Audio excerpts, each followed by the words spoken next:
us how we can stay in a loving relationship with our Creator. Listen to the first thing that it says. It says, give thanks to the Lord. Just think about that. Give thanks to God. I don't know about y'all, but I know that I have a natural tendency to be negative. Anybody else out there with me? That's negative in itself, Priscilla. You just look at the world and you see all that's wrong, and stuff gets to you. And it's hard for us to give thanks. For years, I kept what I call a gratitude journal, where I would every single day write down 3 different things that I was thankful for. And after a while, I actually had to start listing something that wasn't like Ashley, Sam, and Emily. Right? I was like, okay, let's start broadening my relationship.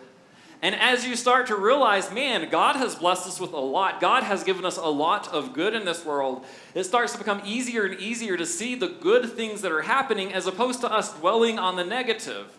Because if you're like me, I like to dwell on the negative. And so he says, give thanks to God. Be thankful. Then he continues on. He says, call on his name. Pray. I think whether you've been a believer your whole life, or even some of the most agnostic people, at some point in your lives, you realize that you cry out to something greater than you are. You realize that you cannot escape a certain situation without help, that you need some sort of intervention. And so you start praying, you start calling out to some unknown, and you realize possibly that there is this triune God that longs for the best for you. And so we pray, we call out, we ask for help because we realize we cannot do it by ourselves. And man, that's hard for some of us because I'm a good West Texas boy and I pull myself up by the bootstraps, and if I can't do it, by God, nobody can, right? But man, there's a lot of things I can't do. And so we call out to God. And this next one is a little bit weird for what it means on this list. Make known his deeds among the peoples. Then it continues in verse 2, tell of his wonderful works. So for me to stay in love with God, I need to tell other people about God? Huh? That seems a little like, when all you've heard about people talking about being in a relationship with God, how many times have you heard somebody talk about evangelization or sharing your faith? But think about it. If you had 30 seconds, 60 seconds with somebody that had no idea who the triune God was, who Father, Son, and Spirit are, what would you tell them? Or would you just sit there and shake and shiver and try to escape the situation? You see, if we have the boldness and the ability to declare our faith to somebody else, to share the goodness of God with them, it will increase our love because we remember we can tell the story of what God has done in our lives. It'll help us stay in love with God.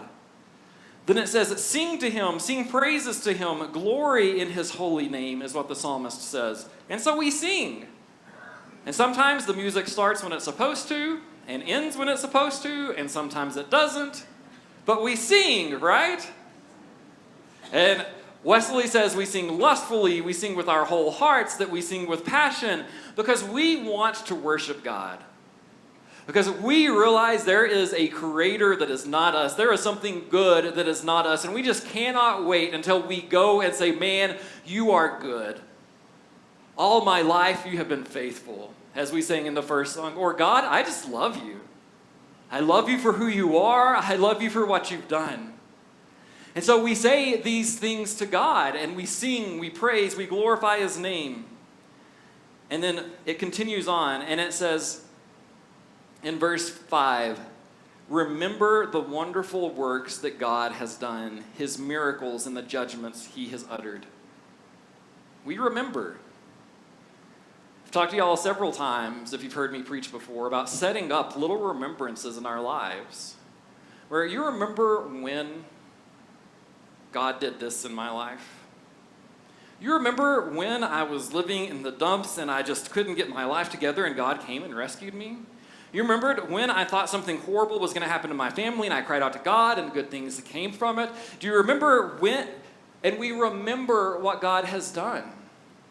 Because I don't know about y'all, but sometimes Jesus calls us sheep for a reason because we kind of forget what's happened in the past and we're just so focused on what's before us now. And we're like, God, where are you? And we don't realize that he's been there every step of the way in our past.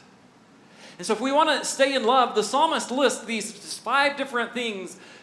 Be thankful, call out to God, evangelize, worship, remember who God is so that we can help build on that relationship.